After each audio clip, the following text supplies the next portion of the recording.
I like TIE fighters a lot. Star Wars came at just the right time for me. I was 5 years old.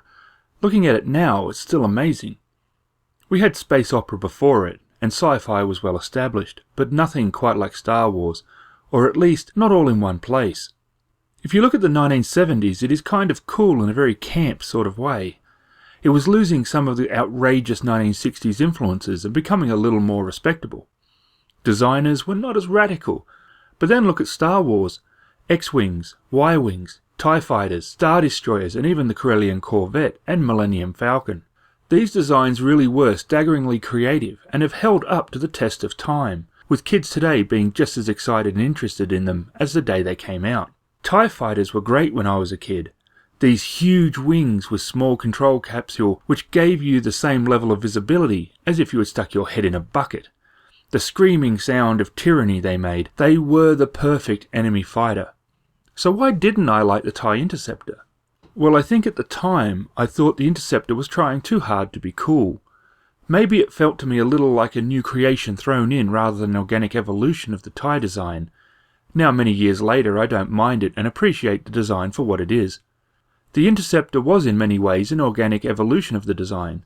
The sloped wings were from research done on the TIE Advanced. The smaller profile made it more difficult to hit.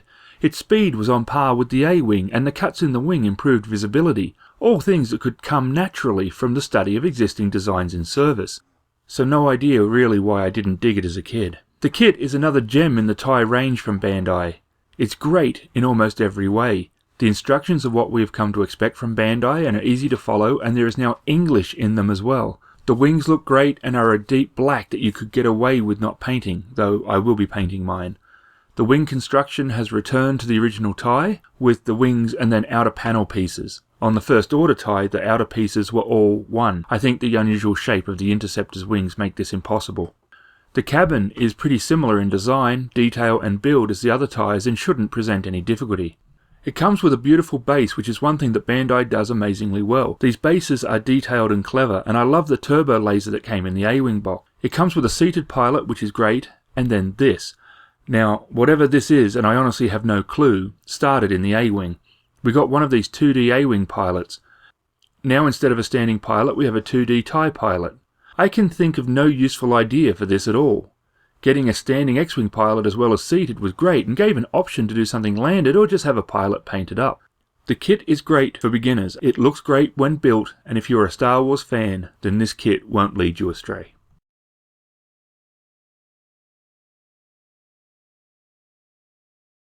"2017 has arrived, and I thought I'd start it with something cool and not too involved. The TIE Fighter line from Bandai are perfect for that, and can be built in a couple of days. If they ever do a TIE Bomber, however, I have some ideas for that, which will take a little while longer. The Empire has the resources to treat their craft as a little more disposable than the Rebels do, so I didn't want to really deeply weather it. I also wanted to go with a different paint scheme than the blue-grey that was suggested on the box. Like aircraft kits, the build starts with the cockpit, though in this case the cockpit is pretty Spartan. Seeing inside is difficult, and the pilot is black. This doesn't lend itself to showing off the details. As I decided to do things a little different colour-wise, I began with painting the cockpit. I painted the core units of floor, seat and controls red. No actual aircraft that I know of utilises a red cockpit, so I'm assuming there is a valid reason for that. But as this is sci-fi, I can branch out.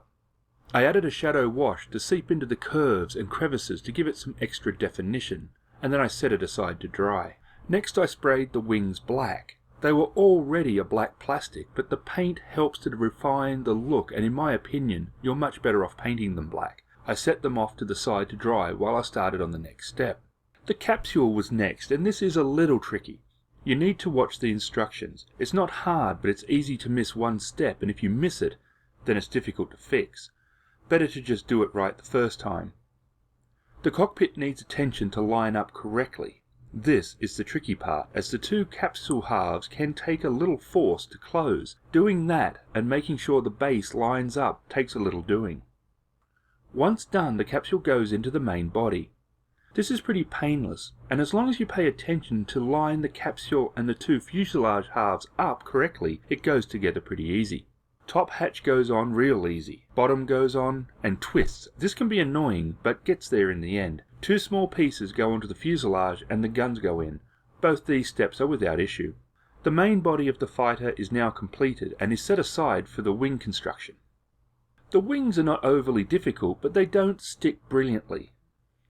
Not until sealed by the outer pieces, so some patience and care is required. The small panel goes on quite well. There is 3 plugs and they hold the piece in place. The outer panels don't stay in place anywhere near as well. They need to be treated gently until the outer frame goes on, and then it is all held together. After that, the outer frame pieces go on. A bit of care is needed, but they go on easy enough. The outer wing guns don't want to always stay in place, and I did glue them. The small central wing piece went in easily on both sides. The wings attach really well to the fuselage, and the join isn't bad at all. Care has to be taken to the join itself because it isn't central like on the TIE fighter, but a little back from center. So when you push, the tendency is to try and push the wings out, which puts stress on the parts, and this isn't an area you want to break anything on. But be careful and it will be fine. The stand is an example of Bandai refining their process. It's the same stand as they have always used, but with one added part which connects to the rear of the TIE rather than below. This isn't the first kit they've tried this on, but it works really well.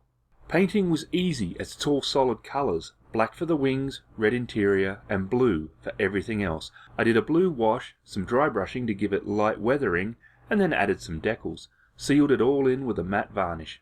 I loved this kit. From start to finish it was fun and I am really happy with how it looks. Started January 1st, ended January 3rd. Got a build done for 2017. This is a kit I recommend completely.